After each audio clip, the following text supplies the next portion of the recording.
अगर आजाद ये मुजफ्फराबाद हमारा है।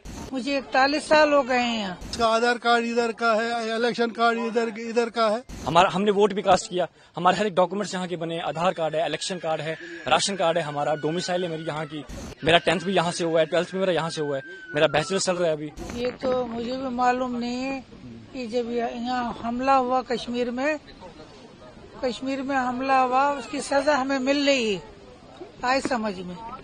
मुझे 41 साल हो गए हैं यहाँ। ना माँ है, ना बाप है, ना बहन है, ना भाई है, मेरा कोई ठिकाना नहीं है, मैं बेसहारा हूँ। तो आपको भेज रहे, क्या कहना चाहेंगे सरकार से, क्या होना चाहिए आपको? सरकार से हम ये अपील करते हैं, ये जो कुछ हो रहा है सब गलत हो रहा है, अच्छी बात नहीं है। तो जो हुआ था, जो श्रीनगर में हुआ, वो आप समझते हैं कैसा गलत हुआ? हम उसका साथ नहीं देते जी। हम कह रहे जिसने किया उसकी टांगे काट के टंगाओ, हम खुद भी देखेंगे।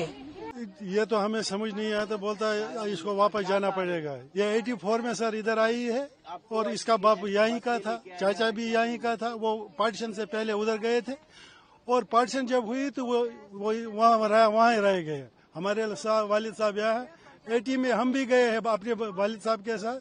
तो फिर 82 में मेरी शादी उधर हुई, मैं 7वीं में उस वक्त पढ़ता था। 82 में सर से हमारी शादी, 84 में ये आई है इधर। तो ये समझ नहीं आ रहा क्यों भेज रहे हैं इसको। वो बोलता है यहाँ से निकलना है, आपका वीजा और पासपोर्ट खत्म हो गया है, आपको जाना है। तो दो दिन पहले हमें लेटर आई थी, फिर SHO साहब ने हमें थाने में बुलाया है, थाने से फिर लाइन में रात को रखा है। कल सुबह हम 8:15 बजे उधर से निकले हैं। बीबी का वीजा या इंडियन पासपोर्ट नहीं बना हुआ था, आपने ट्राई नहीं किया? ट्राई किया, हर चीज ट्राई किया है, नहीं दिया है। नेशनलिटी के लिए कागजात भरे, नहीं दिया। नूरी के लिए कागजात उसे पहले भरे थे तो नहीं दिया सर।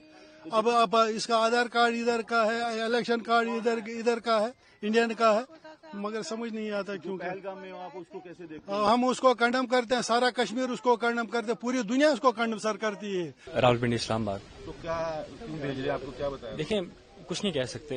मेरे इस टाइम पे जो मेरा थॉट प्रोसेस बिल्कुल काम नहीं कर रहा, मैं टोटली ब्लैंक हो गया हूँ। अभी मैं करंटली मैं परसू कर रहा हूँ अपना बैचलर्स इन कंप्यूटर साइंस। मेरा फाइनल सेमेस्टर चल रहा है, जून में मेरे एग्जाम्स थे। तो मेरे कुछ और प्लान्स थे कि एग्जाम्स खत्म करके मैं जॉब्स के लिए, इंटरव्यू के लिए मैं प्रिपेयर कर रहा था। लेकिन अचानक से जब सब चीज होना, ठीक है, ये बहुत अफेक्ट करती है। तो मेरा इस टाइम थॉट प्रोसेस बिल्कुल डिस्टर्ब हो गया है, ठीक है। मेरे को नहीं पता रिएक्ट कैसे करना है, क्या है क्या नहीं।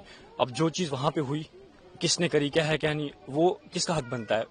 एजेंसीज का हक बनता है उनको अच्छे से रिसर्च करके डीप उनका वो एनालाइज करके उनका आउटपुट देना। हम तो उसमें कुछ नहीं कर सकते ना। हाँ, हमें रिपोर्ट किया, हमें फोन किया था नीचे पुलिस स्टेशन उड़ी से, बोला कि आप आ जाओ नीचे थाने में। तो हम लोग आगे सीधा, हम लोग वहाँ जी यहाँ का नहीं बना हुआ हमारा पासपोर्ट। हम ऐसे पाकिस्तानी नेशनल्स वहाँ से पासपोर्ट अप्लाई करके थ्रू लीगल तरीके से आए थे हम, ठीक है। हम यहाँ पे 17 सालों से, हम 2008 में आए थे, 24/11/2008 में। तो हमने विद इन 15 डेज यहाँ पे आते ही हमने वीजा स्टे करवाया था। तो उस टाइम पे स्टेटहुड भी था, ठीक है, तो इनका अपना ये था। तो उसके बाद अचानक से जब चीज होना, समझ नहीं आ रही कैसे करेंगे। सरकार से मैं यही अपील करूंगा, देखो सबसे पहले तो प्रैक्टिकली होकर सोचा जाए, ठीक है। सबसे पहले ये सरकार से मैं अपील करूंगा कि आप कुछ टाइम की मोहलत दे दें, कुछ हल निकालें, कुछ टाइम की मोहलत दे दें। अब जो फैमिलीज यहाँ पे पिछले 20-30 सालों से रह रही हैं, हमने वोट भी कास्ट किया, हमारे हर एक डॉक्यूमेंट्स यहाँ के बने, आधार कार्ड है, इलेक्शन कार्ड है, राशन कार्ड है, हमारा डोमिसाइल है मेरी यहाँ की, बाकी सारे डॉक्यूमेंट्स मेरे बने। अब मैं यहाँ से कहाँ जाऊँगा? मेरा 10th भी यहाँ से हुआ है, 12th भी मेरा यहाँ से हुआ है, मेरा बैचलर चल रहा है अभी। जो पहलगाम में हुआ तो आप समझते हो वो बुरा हुआ, उसकी वजह से? ऑफ कोर्स, देखो सबसे रिलीजन को आप छोड़ दो साइड पे, ठीक है। सबसे पहले हमारे पास ह्यूमैनिटी आती है। इट डजंट मैटर कि आप किस रिलीजन से बिलोंग करते हो, सबसे पहले ऊपर इंसानियत आती है, ठीक है। तो अगर उस लिहाज से देखा जाए तो it's a very shameful act, it's literally a very shameful act for all of us, ठीक है। तो इसके लिए कोई वर्ड्स नहीं है। ऑफ कोर्स हम सभी कश्मीरी भाई, हम हिंदुस्तानी भाई सारे इस चीज को, इस इंसिडेंट को हम कंडेम करते हैं, हम इसके बिल्कुल खिलाफ हैं। अब सरकार को मैं यही, देखो सबसे पहले तो सरकार को मैं ये मांग करता हूँ कि जिन्होंने भी ये चीज करी, आप उनको अच्छे से देखें, खोजें, उसके बाद उनके अगेंस्ट प्रॉपर एक्शन लें, हम आपके साथ खड़े हैं। दूसरी चीज, मैं इन फैमिलीज के माध्यम से यहाँ तो ये बोलना चाहूंगा कि हमें मोहलत दी जाए, ठीक है, प्रॉपर एक हल निकाला जाए। अब मेरी एग्जांपल ले लें, मैं कहाँ जाऊंगा? As I told you, I have done my 10th and 12th as well from this side, right? So अभी मैं परस्यू कर रहा हूँ बैचलर्स, तो मैं कहाँ जाऊंगा? वहां पे जाऊंगा, मेरा फ्यूचर क्या है वहां पे? है ना। मेरी एक्सपेक्टेशन जहाँ की थी कि मैं आप ये कंप्लीट करूंगा, अपनी पढ़ाई फर्दर में क्या करूंगा क्या नहीं, तो बिल्कुल नो वोट्स फॉर गवर्नमेंट। ठीक है, ये देखा जाए तो गवर्नमेंट के लिए भी ये बहुत शेमफुल एक्ट है। ये हमें ये नहीं कर सकते ना एक्सपेक्ट गवर्नमेंट से, इतनी मचो गवर्नमेंट हो के इतना हर लिहाज से इंडिया हमारा कितना ग्रो कर रहा है। ठीक है ना, तो इंडिया हाँ यही वो हमें वापस बुलाएं। ठीक है, हमें एक प्रॉपर दे दें, हमें गाइड करें, फर्स्ट ऑफ ऑल तो हमें गाइड करें। ठीक है, जो यहाँ के प्रॉपर चैनल से वो हमें गाइड करें स्क्रैच से लेके अंत तक कि ठीक है आप लोग आए, क्या है क्या नहीं, आप क्या करना चाहते हैं, क्या है क्या नहीं, वो हमें गाइड करेंगे सो दैट हमारा थॉट प्रोसेस और खुलेगा, हमें समझ आएगी कि किस चीज को हमें कैसे देना है ना। तो बस यही था मेरा। ठीक है, मैं फिर एट द एंड में फिर अपील करता हूँ। देखिए दो चीजें, सबसे पहले जो अटैक हुआ हम उसको कंडेम करते हैं, as I told you humanity first, उसके बाद रिलीजन आता है। दूसरी चीज, अब मेरा फ्यूचर क्या है, इसी तरह से चलें। ठीक है, मान लिया प्रैक्टिकल होके सोचा जाए, अगर मैं यहाँ से जाता हूँ अपनी मदर को लेके, सिस्टर को लेके, ठीक है, लेकिन कुछ फैमिलीज ऐसी हैं जिनके, अभी मैं सुन रहा था कि 7 महीने का बच्चा वो यहीं ड्रॉप करके गई, उस माँ पे क्या गुजरेगी, 7 दिन का, सॉरी नूरी वीजा वालों को वापस देना शुरू किया जिनके बच्चे हैं। जी बिल्कुल। तो उनके आप खुद बताएं कि उनके साथ क्या होगा। हाँ चले ठीक है, अगर आप भेज रहे हैं तो आप फिर पूरी फैमिली को, मेरे फादर है यहाँ पे, हम इनके बिना क्या करेंगे।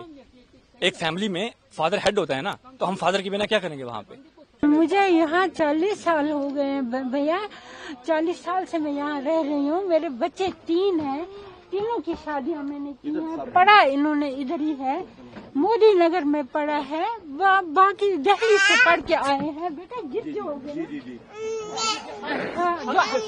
बेटा बाहर है, वो फॉरेन एक्सचेंज भेज रहा है इनको, हमारे हर तरफ से इनको फायदे हैं। तो हमने क्या खता की है कि हमें इतनी सख्त सजा दे रहे हैं। ये मासूम बच्चे सफर में इन्होंने इतना अजाब उठाया कि हमने कुछ नहीं खाया है, हमने कुछ नहीं खाया। क्या होना हमारे हलक से उतरा ही नहीं कुछ। सरकारों से क्या चाहते हैं आप? कहाँ किस सरकार से क्या चाहिए, क्या देंगे ये। इस वक्त हमें दरबदर करके इस पुलिस वैन में हमारी बेइज्जती हुई है। ये हम बाइज्जत लोग हैं, हम बाइज्जत शहरी हैं, तो ये क्या कर रहे हैं हिंदुस्तान वाले, क्या कर रहे हैं ये। तो हम उनके मुल्क जो पहलगाम में अटैक हुआ उसको आप कैसे देखते हैं? हम उसकी मजम्मत करते हैं। हम जो काम अच्छा नहीं होता उसको तो हम कहेंगे अच्छा नहीं है, क्यों नहीं कहेंगे। अगर आप उनको सजा दो, अगर हम एतराज करेंगे तो हम मुजरिम हैं। आप समझते उनकी गलतियां आपको भोगनी पड़ती है? हाँ जी। देखो मैं 72 साल का आदमी हूँ, मैं अब मफलूज हूँ एक लिहाज से। आप देखिए मेरी उम्र क्या है, मुझे खाना पके, बीवी जो है ये भी बेचारी 17 साल की है, बहू है जो हमें खाना पका के देती थी, वो उसको भी निकाला। अब घर तो लाख पर बढ़ गया, जला उस मकान को, मुझे हमें गोली मार, बात खत्म। हम ये कहते हैं कि हम साहब हमें यहाँ से ही वापस घर भेजा जाए, हमने हमारा कसूर नहीं है। अगर हम यहाँ से ये गाड़ी जो है ना वापस हमें ले जाए घर, ताकि हम जीवन साहब, अगर इस मुल्क के साथ प्यार है, अगर हम इस मुल्क के रहने वाले हैं, तो हमें हमारे साथ क्यों जुल्म हो रहा है। अगर आजाद ये मुजफ्फराबाद हमारा